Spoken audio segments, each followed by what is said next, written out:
Hello everyone and welcome back to the man's bar, conveniently located underneath the man's kitchen. Tonight we're going to be reviewing our very first scotch, and I'm going to reveal which scotch that is right after this.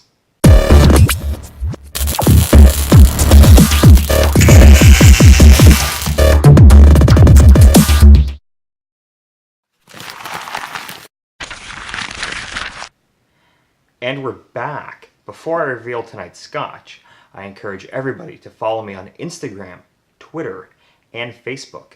That way you can get updates when I post new content.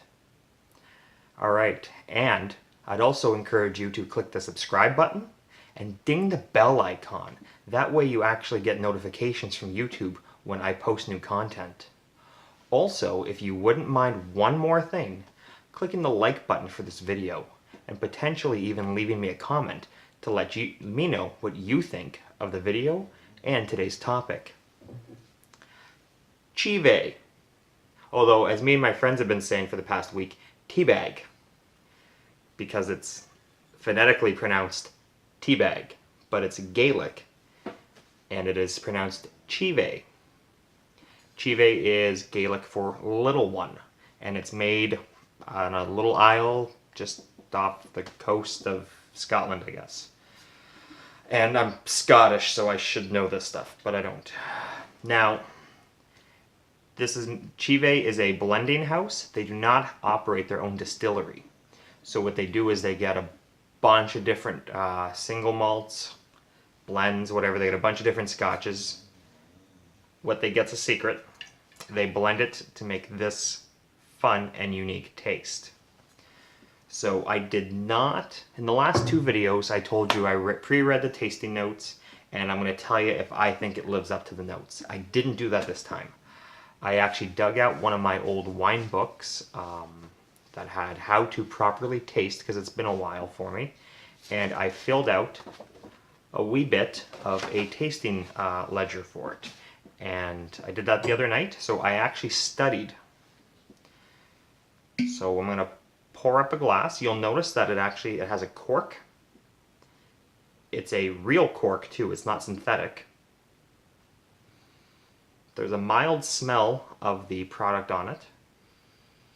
And you're going to get, actually, I'm getting a stronger smell off the cork than I am right out of the bottle. And I don't know if that's because I'm far enough away.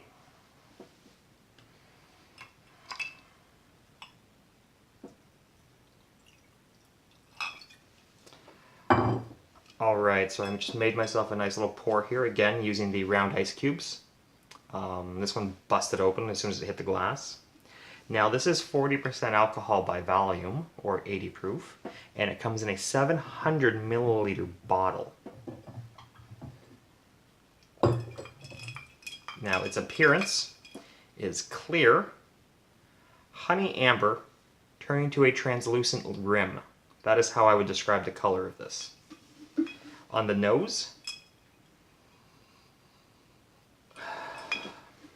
I'm getting a little bit of light peat. It's clean. It's really clean. It's crisp. It's clean, and there's some light peat.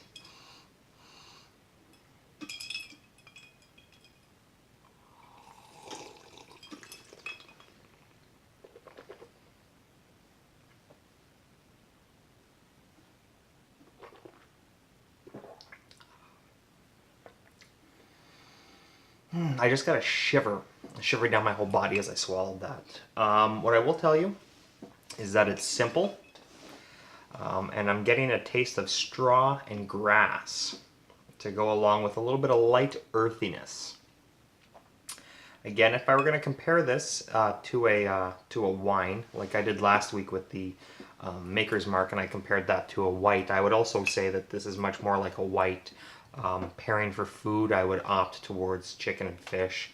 Maybe a steak, depending on the sauce. I think something with sauteed mushrooms might pair nice to this, but I would avoid a heavy gravy.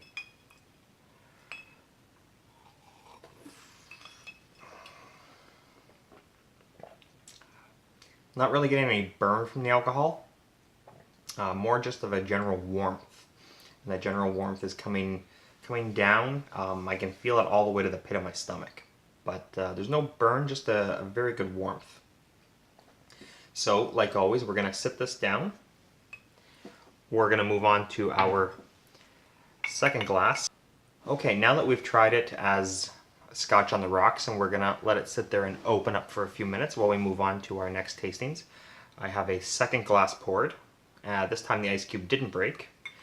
And we're going to be taking that with some sparkling water. So you may be, when I first started drinking scotch, I would order a scotch and soda. So I don't have any club soda at home, but I do have sparkling water. And again, when you mix a carbonated beverage into your whiskey, you're looking for a 3-to-1 ratio. I'm going to give this a nice little spin. Not too much, I don't want to put it all over the floor.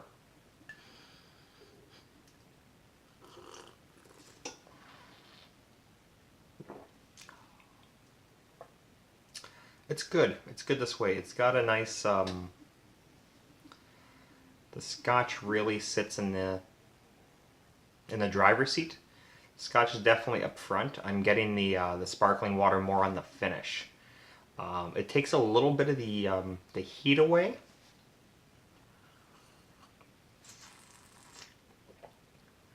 Yeah, definitely. It takes a little bit of the heat away. If you are not used to drinking whiskey straight up or on the rocks, or if you have it on the rocks, you might get a little burn from the alcohol if you're not used to it. Definitely, if you have it this way, you're just going to get a little bit of the warmth, and the cool club soda is going to wash that away. It's definitely worth having like this.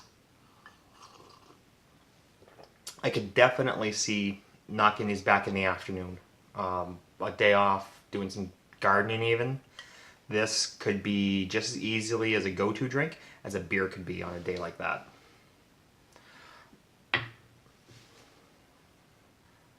Alright, and the final way we're going to try this would be as a Manhattan, just to keep it consistent for the first few videos. However, when you make a Manhattan with scotch, it's no longer a Manhattan, it's a Rob Roy. But I still have my sweet vermouth and my bitters. And I'm going to share with you that this is actually my first Rob Roy I've ever had. So let's see if I like it. Let's see how it compares up to those Manhattans.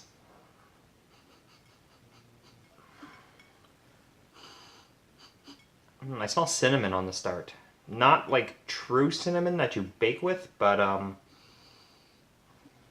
yeah, a little bit of that, but the cinnamon hearts you get at Valentine's Day.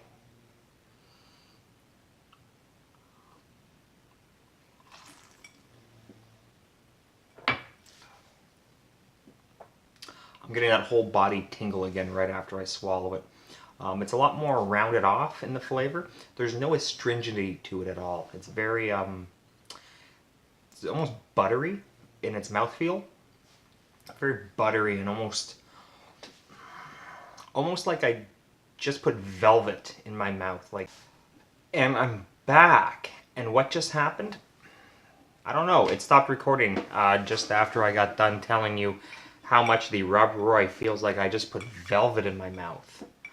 I'm going to go in for a second sip now, and just in case you're wondering, I did the entire rest of this after tasting this, got up, checked, went, oh no, it stopped recording, and now I have to start over again from here.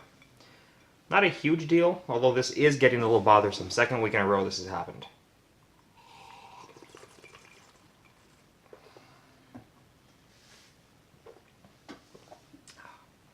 Yeah, like I was saying, buttery, velvety. There's a heavy lack of astringency. It's pretty smooth and easy to go down. And I have to say it's very well balanced. The Chive and the sweet vermouth, neither one of them are really competing to be the dominant flavor. They're more or less letting each other do their own thing, and you get to experience the whole thing in your mouth. It's actually quite tasty, and it's the so far this is actually the most balanced version of a Manhattan that I've tried. So now that we've finished our three-way tasting here of On the Rocks, Sparkling, and Cocktail, we're going to go back to the On the Rocks now that it's sat and opened up for about 10 minutes. Vanilla. I'm really getting vanilla on the smell, on the nose.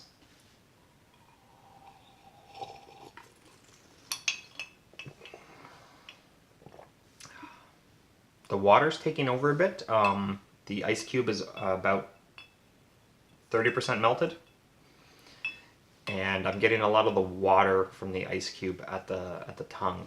And as it works its way back from the tip of my tongue backwards, it does pick up the warmth from the alcohol, and I do get a little bit of the peat.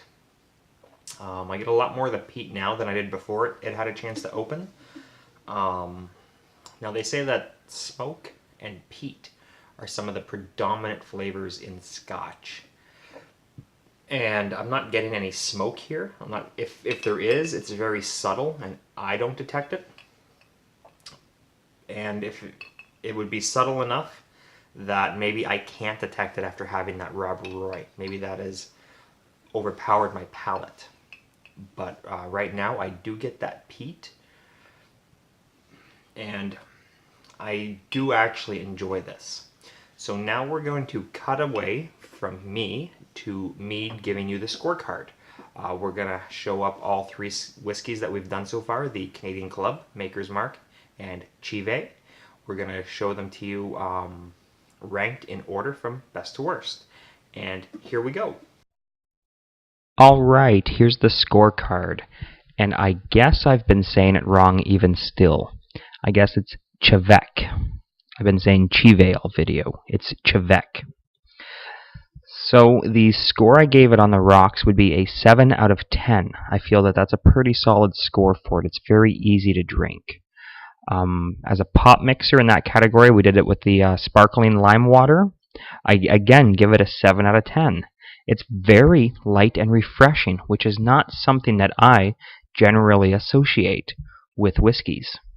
And then when we got to the cocktail, when we turned it into a Rob Roy, I'm giving it an 8 out of 10 because this is the best version of the Manhattan that I've tried so far. I really enjoyed this. So overall, that gives this a score of 7.3 out of 10. So in case you haven't guessed, for my overall, I add up the On the Rocks, Pop Mixer, and Cocktail, and then I divide by 3, since there was 3 categories. And that gives us a 7.3 out of 10, or if you wanted to say a 73 out of 100, it'd be the same thing. So I was overall very pleased with this purchase. It was a surprise purchase by my wife. She just picked it up for me one day at the liquor store. And I wasn't sure about it at first, but boy was I wrong. It's especially for its price, it's an exceptional buy. I definitely recommend everybody have this one on stock. And we're back. This was my review on Te Bheag, or as you might say, Te Bheag. And to be honest, that's what me and my buddies said all week when we were talking about this, was Te Bheag. It's kind of funny. I think it might have been done on purpose. Now, if you liked this video, please click the like button. If you like my channel, please hit the subscribe button. And for the love of God, ding the bell. That way I can get, you can get notifications from YouTube when I post new content. I'm putting out cooking videos on Tuesdays, and I'm putting out whiskey reviews on Fridays. And don't be afraid to log on to Facebook, Instagram, and Twitter and follow me there. That way you can get updated content, or you can get updated messages when I post new content.